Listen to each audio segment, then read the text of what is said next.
Hi, welcome to Struggle is Real. I'm Victoria, and every Sunday at 5:30 p.m. Eastern Standard Time, I sit down to write for 10 minutes, and I started doing so in order to create a sustainable habit of coming back at the same time, at the same day, for the same duration to actually do some writing. However, at the same time, I did not want to make this too serious, too difficult, too complicated, or anything like a writing session that we know, which is sometimes creates more resistance than daily writing commitment itself. So what I'm trying to say is that everyone is experiencing deadlines. Lives are busy. We're all busy. Everyone has so many things to do, and some of us want to be fictional writers. The other ones want to be essays. Some people need to fill out the job application, and a lot of times the brain grows overloaded, tired, and a lot of times, knowing myself, I used to push and push on the topic that was not going anywhere. I thought that the more I would push on it, the more outcome I would get, but it was very much the opposite.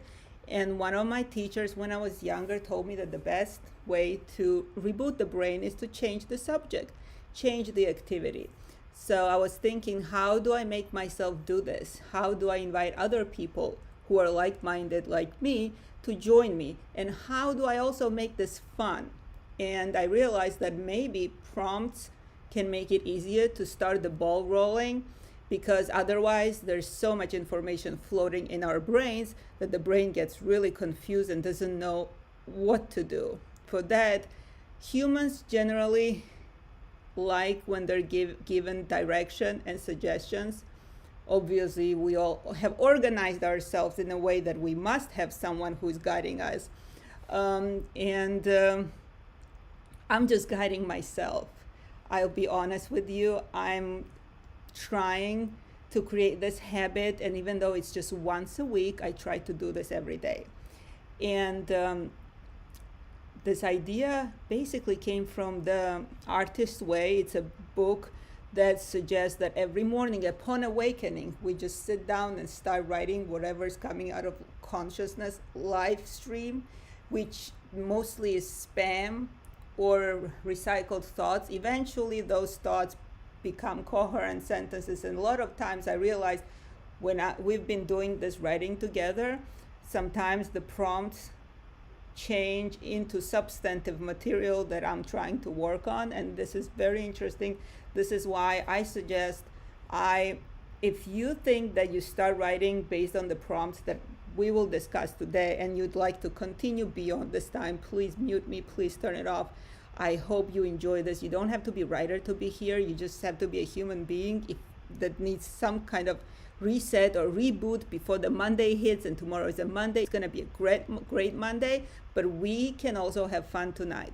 So the random prompts that today we're going to write about is the following. So what are you looking forward to this spring? Because spring is here. It's getting better and better. We're on the East Coast. So here, I think most of my 60 followers are on East Coast. So we had a dark winter, snowy winter, and I hate winter, but the spring is here, and I'm also looking forward to travel. Besides traveling, I'm looking forward to continuing this, rain or shine. If I skip this Sunday evening show, call me or call for help. Something happened. Another prompt that I would like to talk about is so what is the good thing that happened to you this winter? One good thing. We can focus on one good thing. One good thing that happened for me is that I went to see my classmates in West Virginia, and it was really long overdue. I'm so happy I went there. I gave them hugs, and it felt like time didn't even exist. And that was a really beautiful thing for me this winter. The other thing that really good happened this winter, that it's over. I'm so happy that it's over. Anyway, so I hope you got something out of this. And if you would like to join me I'm happy to have you. And for those who will be rewatching this recording, I put up the prompt, and if someone joins later, so they know what's up. Okay, I'm gonna put a timer for 10 minutes. Ready, set, go.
And the time is up. Okay, I want to say that showing up is so underrated because a lot of times we think that we have to show up with something on our hands or in our minds. But I really became a big proponent of just showing up and sitting down, even if you don't do anything, and going outside of your comfort zone is a big deal, especially today. Everyone is so isolated, and isolation is an easy way out. And again, I'll be here next Sunday at 5:30 p.m. Eastern Standard Time. Meanwhile, I'll most likely be struggling to create my daily habit of writing and reading. However, I will persevere, and I would like to continue doing this. And I hope you, whoever is watching now, will find this fun or not, or I hope this was helpful in any way. And I will see you next Sunday.